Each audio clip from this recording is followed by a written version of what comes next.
Cancer के रोग के तरह ये भ्रष्टाचार जो है सिस्टम में समा गया है और सम्राट चौधरी जी की सरकार ने इसका इलाज शुरू किया है। पूरे सिस्टम को भ्रष्टाचार मुक्त जो कैंसर के तरह समाया हुआ है, थोड़ा समय जरूर लगेगा, लेकिन इसके लिए सरकार बहुत हद तक प्रयास कर रही है। 14 सीओ पर कार्रवाई किया है, जिसमें दानापुर, पालीगंज, पाटलिपुत्रा ऐसे सीओ लोग भी हैं और इन्होंने लापरवाही, अनियमितता, भ्रष्टाचार को बढ़ावा दिया है। उसको भोज भात में बहिष्कार कीजिए, उसको मत बुलाइए, जिससे कि उसको सामाजिक बहिष्कार भी शुरू होगा तो ऐसे अपराधी को फिर आत्मग्लानि महसूस होगा। नमस्कार, आप देखना शुरू कर चुके हैं लाइव सिटीज को। मेरा नाम अभिषेक है। बिहार में मंत्री दिलीप जायसवाल का लगातार एक्शन देखने को मिल रहा है। आपने देखा होगा कल किस तरीके से 14 सीईओ पर एक साथ कार्रवाई की गई थी।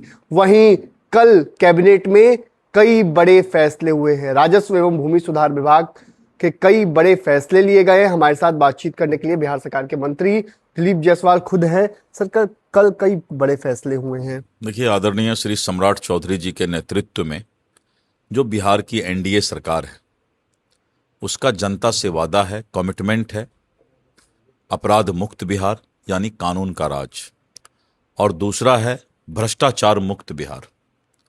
और आप देख रहे होंगे कि लगातार सरकार विभिन्न विभाग के इंजीनियर के पास, सीओ हो, बीडीओ हो, आपने देखा होगा, अखबार में भी देख रहे होंगे, आपके न्यूज में भी आ रहा है, लगातार कार्रवाई हो रही है और लगातार लोग गिरफ्तार भी हो रहे हैं।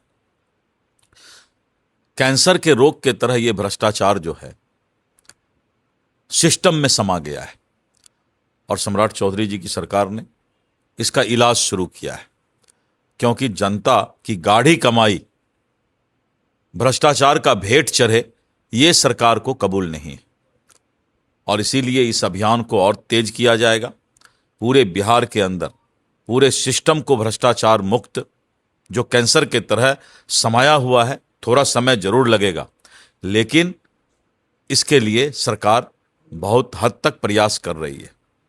और उसी क्रम में हमने भी कल 14 सीओ पर कार्रवाई किया है, जिसमें दानापुर, पालीगंज, पाटलिपुत्रा ऐसे सीओ लोग भी हैं और इन्होंने लापरवाही, अनियमितता, भ्रष्टाचार को बढ़ावा दिया है, बालू खनन को बढ़ावा दिया है। इसमें से कुछ लोगों ने, ये सरकार और व्यवस्था कभी भी स्वीकार नहीं करेगी।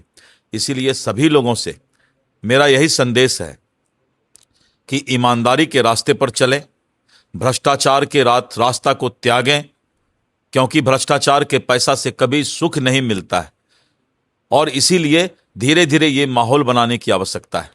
मैंने बिहार के लोगों को आह्वान भी किया है कि जो माफिया है, जो अपराधी है, जो रंगदार है, जो देह हाथ ऐंठ कर चलता है समाज में, उसको सामाजिक कार्यक्रम में भी बहिष्कार कीजिए, उसको भोज भात में बहिष्कार कीजिए, उसको मत बुलाइए, जिससे कि उसको सामाजिक बहिष्कार भी शुरू होगा तो ऐसे अपराधी को फिर आत्मग्लानि महसूस होगा। अच्छा, जमीन सर्वे को लेकर बड़ा फैसला लिया गया। शहरी क्षेत्रों में भी जमीन सर्वे होगा, पहले गांवों में चल रहा था। अब धीरे धीरे जो है, पहले गांव के सर्वे को हम लोगों ने टारगेट बनाया है कि हम 100 अंचल का पूर्ण सर्वे नवंबर तक पूरा कर लेंगे और इसके साथ साथ शहर में भी सर्वे की शुरुआत की जाएगी।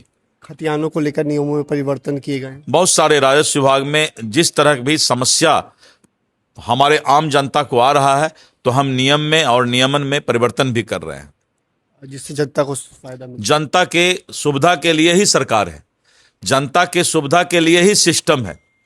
इसलिए जनता को ज्यादा कानून नहीं बता के जनता को किस तरह सही तरीके से जीने का हक मिले, ये सरकार को देखना है। अच्छा, एक बात पूछेंगे कि आपने इतनी बड़ी कार्रवाई की है, सबसे बड़ी कार्रवाई मानी जा रही है, एक साथ 14 सीईओ पर कार्रवाई कर देना, डर नहीं लगा आपको? नहीं, हमें नहीं लगता। मैं पिछले दिनों हड़ताल हो गई थी, हड़कंप हो गया था, काम सब ठप हो गया था। सरकार के अंदर पारदर्शिता और स्वच्छता लाना हमारा फर्ज है, इसमें कोई सवाल ही नहीं उठता है किसी चीज का। लेकिन चुनौती तो बड़ी है ना। कोई चुनौती नहीं है। अपना काम ईमानदारी से करें, राजस्व मंत्री अपना काम ईमानदारी से करेंगे, ईमानदार रहकर करेंगे। तो एक ईमानदार मंत्री जब ईमानदारी से काम करता है तो तभी सिस्टम में सुधार होता है। तो आपने सुना कि क्या कुछ कहा है। एक मंत्री ईमानदारी से काम करता है तभी सिस्टम में सुधार होता है। एक साथ 14 सीईओ पर कार्रवाई की गई है। पटना में भी 3 बड़े सीईओ, पाटलिपुत्रा, दानापुर सीईओ पर कार्रवाई की गई है, पालीगंज सीईओ पर कार्रवाई की गई है, जिससे हड़कंप मच गया है। वहीं जमीनों को लेकर एक बड़ा फैसला भी लिया गया है। अब शहरी क्षेत्रों में भी जमीन सर्वे कराया जाएगा। बने रहिए लाइव सिटीज के साथ।